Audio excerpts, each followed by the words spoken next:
Hi guys, hope you're good and welcome to my channel again. Before I start to share what I want to share, kindly just subscribe to my channel. I also have a company called Unique to Business Solutions. I also urge you guys to subscribe. And today I don't know what's really going on. If you have any idea of what's going on, just at least drop your comment down there. Uh, I don't know exactly what's going on for real. The abductions that are going on, uh, the pull and push in the political realm. I don't know exactly what is going on, and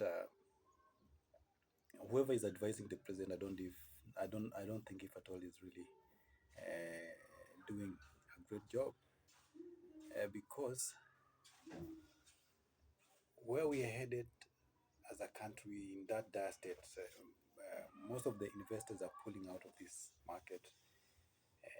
We were better, in fact, we were an economic hub of East Africa. We were controlling the economy of East Africa, and now it's like we've been overtaken by Tanzania, and that's weird. So unless we are willing to up our game, that's the only way we can keep up, because there are many things that are going on. Jobs, people, investors are pulling out of the market, and unemployment rate is going up. So in terms of even in the economy, the shilling could also depreciate in value. Because we're also not producing enough as a country. The GDP, gross domestic product, the GDP in terms of production, in terms of the service being rendered, we are not up to standard. And unless we reset or rethink our decisions, I don't think if at all this country is going to be accommodative. We are not going to like have a country to ride home. This is the only home we know of, unless we're willing to like uh, we are willing to be accommodative in terms of decisions making.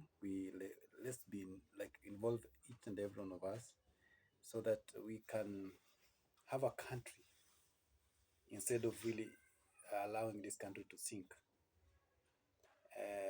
The many abductions, maybe I have to advise the president, whatever that's going on, if I told you engaging, like for instance, back then in school, if you are nicknamed a name, you're given a name, and then you're mad, in fact, you wanted to fight, the name is stuck.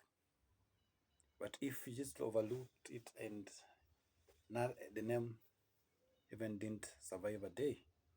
So the same thing I'm trying to advise you is that whatever you are seeing, whatever you listen online, a good person or a good someone who is very sensitive, I don't think if at all you give them a listening ear, you should just overlook. Same thing happened during Uhuru's time of reign, and he ignored all that. So the best thing maybe I'll advise you is just to like switch off from all those social media. Just try to be offline, and everything is going to be cool. But if at all you're going to engage these people, you are an individual against more than 30 million people. I don't think if at all you can win that war. And now back to our real issues. I don't know what's happening in this country. The jobs, like the investors are really exiting this company, this country, and more so we have people like people are just barely surviving. They're unable even to pay rent. We have majority of people who've been like closed, the houses have been locked. They have been locked out. So you can imagine how dire how dire the state of this country is. So all these hula baloos that are going on, the gimmicks and the fights, the pull and push, that does not help unless we are willing to like more focus on this country. Because over the years we've realized that politicians always drive their own interests. For instance, and I'm not going to fear anyone. For instance, Raila, we've been having issues, but now, like, if at all he feels like his own personal interest is infringed, that's when he comes to the street. to engage the government, and that he ends up like using other people, like using us, and we've been used for many years. So it's high time now I think we became more enlightened to know that politicians are just politicians, are very selfish. They only focus on the personal interest. If they get whatever they want, they don't give a hoot about what is left, and that's the same thing what Raila has been doing. 2007, we had the same issues. People fought. There was there was a bloodshed, the massacre, and all that stuff. People wanted change. People wanted to liberate the country, but this guy, because of his own again personal interests, just like overlooked everything, and like he he he he really focused more on his own interest, and that's why there was handshake. He benefited what he benefited, whatever he benefited from that government, he knows. And then the same thing happened during Uhuru's time. There was also another handshake, and in the midst of all the bloodshed, and we also had to lose some people like the likes of Bebe Pipendo, all that. And Mark, if an opportunity presents itself, they only consider their families. So who's a fool in this whole scenario? Unless we are willing to like focus. If at all there's a sitting president, let's support him. But let's come up with let's have a constitution that if this person fails, or if is indulges in any corruption, he should be held responsible at the end of his term. Because we can't have a government cannot run or function if at all there's this pull and push. The environment is not that conducive for any government to work. But I'm not really supporting this government because we know exactly what's going on. The only thing these people are doing is just looting and looting. The massive corruption that's going on. I cannot support this government. Many businesses are going down, jobs, everything down. Nothing seems to be working. Education system down, health system going down. So where where will we run to if at all everything just totally goes wrong? It's high time we came out of those high horse. And there's also another thing I also want to like highlight. Luya, my Luya nations. I'm a Luya, yes, but I don't want to identify myself with that because this we are building a country that is not tribal. But what happened? What transpired during Wetangula's mother's burial? It was like something. It's really, it depicts a very bad picture for the Luyas. How do you allow a foreigner or a stranger just to come alter or attack your own son at your doorstep? Whatever Ichungwa said about Natembea. In fact, that's something that should not be condoned. That's something that should not be encouraged. How? Where does this guy get the guts to really attack our own our own son in at our own doorstep? That we really, lawyers, we should up our game. It should not be encouraged. No, we should not allow that. We should not. That's madness. How? And the MPs, all the leaders that were there, nothing said anything. In fact, we just glorified this person attacking your own son. Natembe stated exactly what's going on. He stated facts. He stated facts. And I don't see the reasons why this guy, I don't know if at all this, I don't know if powers entered his head. Like, it's like he seems to be mad with power, that he wants to exercise his power everywhere he goes. He thinks that everywhere is Natembe is also a parliamentarian. So he wants just to do all those nonsense. Really, this guy is really, this guy is mad. That's something that should not have been tolerated. People should have reacted can't just give someone a platform and then it's just a foreigner coming to attack us. Attacking and one of us is also like attacking all of us. That's something that should not be encouraged. That's something like it's so disappointing to see our leaders just there, like applauding.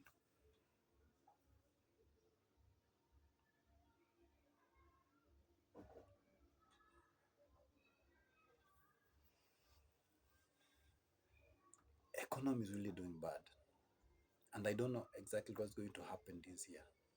So unless we come together, overlook all the like we overlook where we come from, and we also urge the government to appoint the right people to be able to steer ahead this country towards a good direction. So you can't just appoint someone like what do we call him? How do you call him again? This guy from Punjabi universities, Kabogo, Kabogo. What's Kabogo? You mean we've run out of elites? I'm also an elite. I can also serve in that position and discharge my duties because I have the knowledge, I have whatever it takes to be able to carry that mantle. It's so disappointing that we have to pick on people who really the integrity, the track record, and what they have been they have done some bad things. It's in the public domain. We are all aware, cognizant of that, what all these people did. So why should we give them a platform? Have we run out totally out of the lead to be considering the same people, recycling the same people? The world has evolved. The market environment has also evolved. To be competitive to be competitive today, you have also to be embraced with technology, and this only lies with the younger generation. Unless we also willing, like, give us a platform to be able to what dispense what is inside of us. It's so disappointing, and the massive abduction, the massive killing, that should not be encouraged. That should not, in fact, totally. That's totally that's errant nonsense. Why should we encourage that? In fact, this is not during Moi era when he ruled, when people were not more enlightened, people are not more knowledgeable. But these are different era. People are more exposed, people are more knowledgeable. The way Museveni is ruling Uganda, applying the same here, I don't think if you can be able to manage. People are mad, people are hungry. And the moment the anger will get to their head, people become mad. And that's exactly what happened not long ago when people were raving mad in the streets because they were craving for change. Unless the president is also willing to give us a listening ear, give us a conducive environment for business to thrive. At least cut down on cut down on tax appetite. People have no disposable income to invest, save. How can economy be run? And more so, investors are also leaving, exiting the country. How do you expect an economy to grow? How do you expect an economy to grow?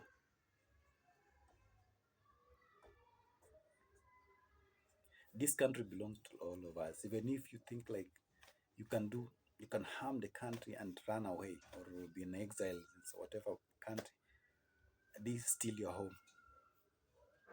If the country bleeds, it pains. You also feel the pain.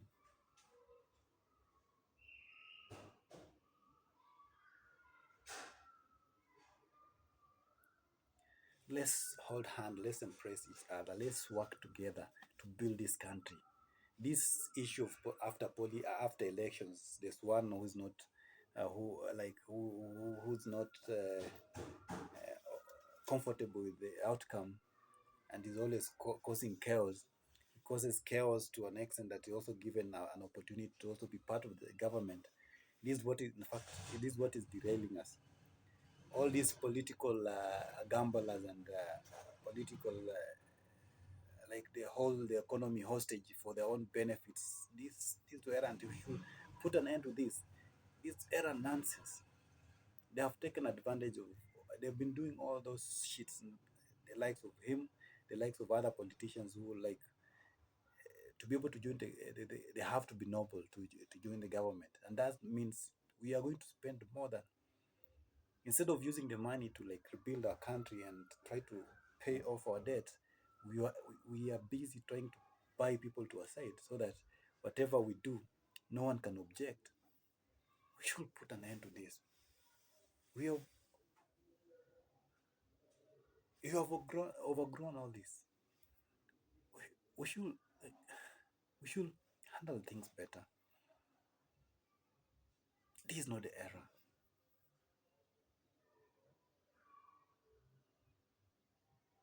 Politicking year after year. Politics every day. Political conmanship is what goes on every other day, and we encourage it. We give them a platform. If we want to initiate change, let's not involve any of the politician. Let's not involve any of the politicians. Let's just have a people-driven agenda, a people-driven liberation, and that's the only way we can be able to achieve. But involving all these politicians who are selfish, now they have started aligning themselves on how they are going to like uh, contest for the next elections. They're aligning themselves. It's in the public domain. For how long are we going to encourage? For how long do we? For how long are we going to give a platform and environment for their families just to do well, to thrive? Like, I'm talking about Kalonzo, I'm talking about Omalwa. If the moment they're in the government, they're always silent. But whenever they're not given a platform to be part of the government, they're yapping in the name of just like as if they're also part of us. Many scandals that happened in this country, they also been part of it. So why should we support them? They are the birds of the same feathers. They're birds of the same feathers, and if at all we want change, we don't want any of them to be part of that change. So let's hold together. And for those who've lost their family members, my condolence. For those who really going through pain, I know God's going to provide a way. Let's hold together as a country and build our country. Let's fight for this country. Let's protect our country. Let's strive to have plenty within our borders. Let's share whatever little we have. As I summarize, kindly just subscribe to this channel for more info. Subscribe to this channel for enlightenment, because this is not the only thing I always focus on. It's also train financial literacy and how to become better in terms of growing your finances. And I also have a company called Unique Business Solutions. We do property sales, property, and then we also web development, software development, all that. If I told you also maybe you want a website or something, then you can just give a call or you can call us 0711 534,000. 0711 534,000. Let's all together and let's push our country, let's protect our nation.